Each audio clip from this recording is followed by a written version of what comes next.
Hi students, welcome to Vijayata IAS Academy Current Affairs classes.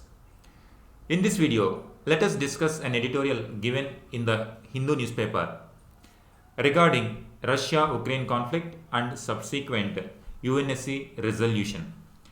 When this resolution went for voting, India abstained from voting.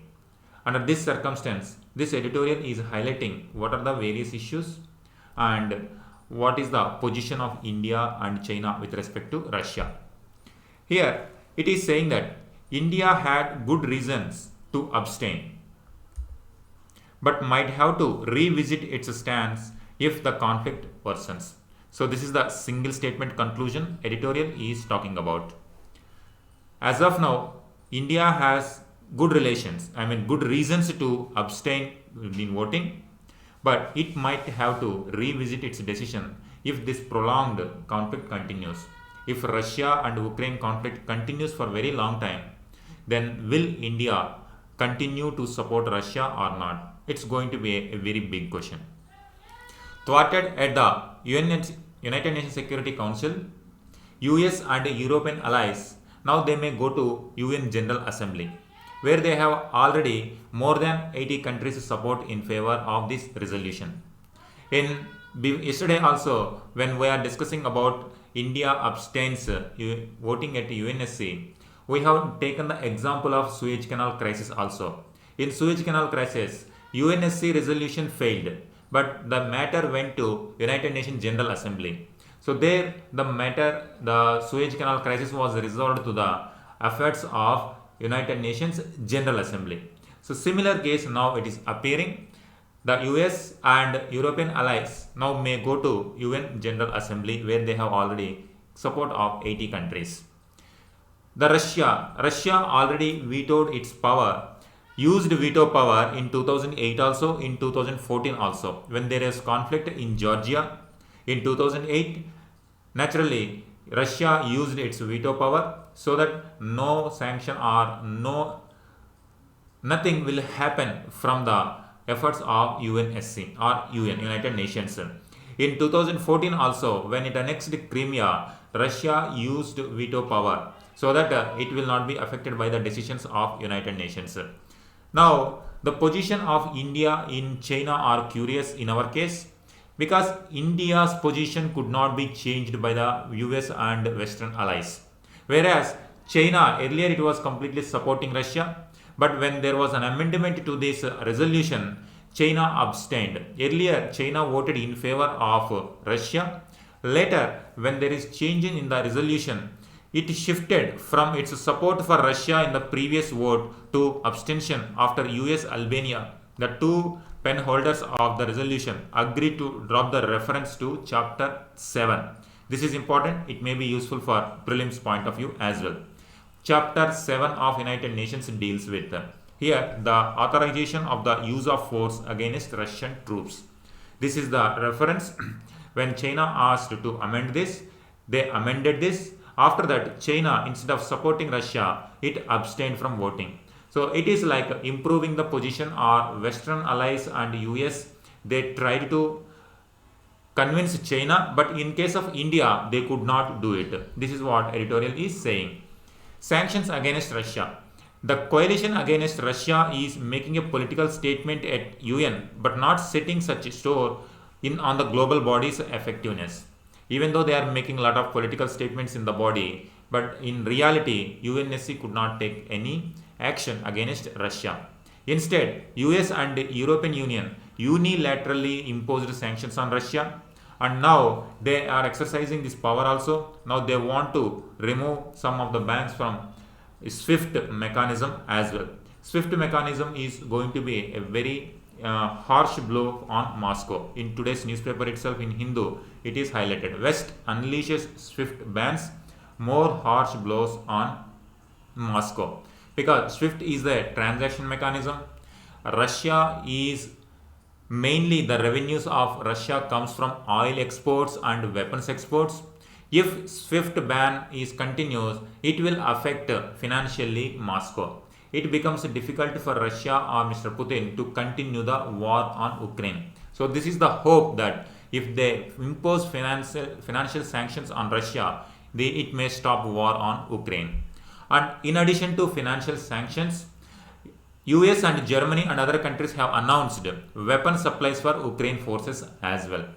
On one hand, financial sanctions, on the other hand, now they are supporting Ukraine forces with weapons as well. However, they are not giving direct air power assistance. Because of this, the prolonged war may continue. This is what editorial is highlighting. On one hand, financial assistance, financial sanctions are given. On the other hand, weapons also supplied for Ukraine.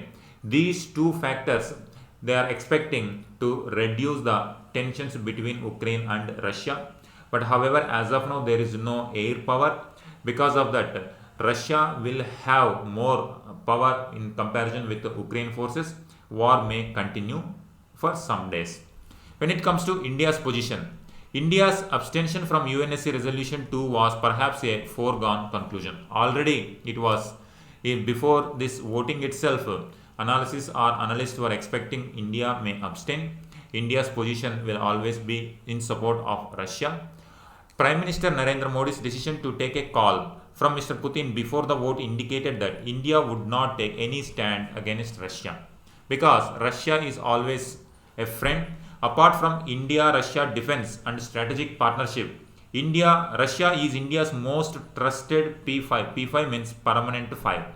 Since independence, Russia is always backing India's position when it comes to blocking intrusive resolutions on Kashmir.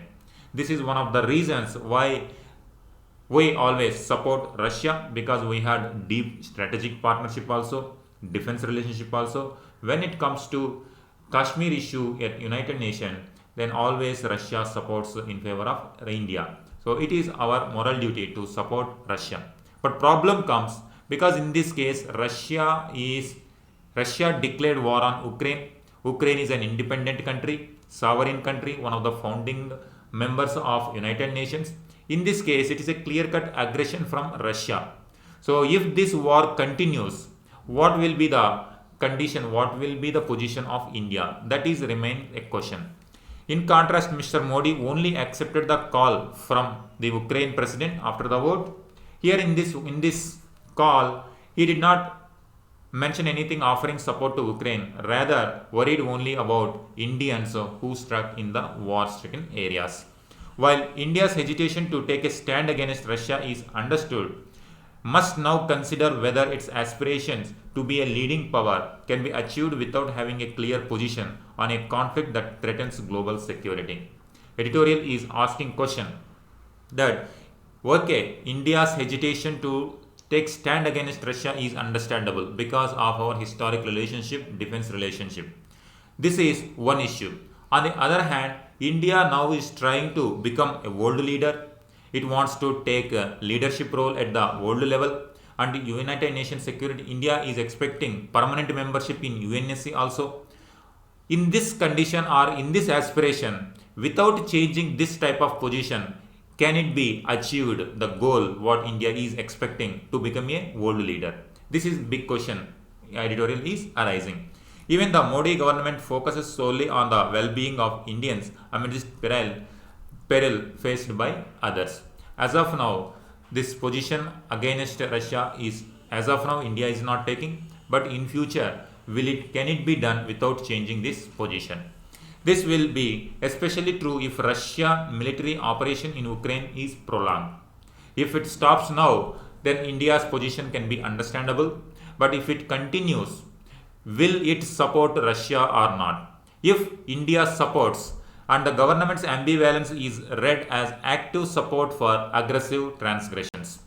If we abstain and if we do not take any stand against Russia, it is indirectly supporting the aggressive transgression by a more powerful neighbor over a weaker one, something India has protested in its own neighborhood. It is comparing that if Russia is attacking, Russia is more powerful one, attack a weak country. Now, without changing any position, we are indirectly supporting Russia. Now, if China is more powerful and if it attacks India, now how India's position? India always say that a strong country should not attack a weaker country. This is the stand India always complain. India has protested in its own neighborhood. No powerful country with its economic might and military might should attack the weak neighbors. In this case, if Russia attacked weaker country now without changing its position, how can India defend its position? This becomes a very big question. India has to face tough choices at United Nations General Assembly now. Now once again resolution will come to United Nations General Assembly also. Now once again India had to take the choice on what choice, how it will be. Pressure on from US, European countries seeking to isolate Russia. So this is the tough choice for India. It is a tough condition, tough situation for India. We have to see how India's official position will be at United Nations General Assembly. This is about this editorial analysis. Thank you.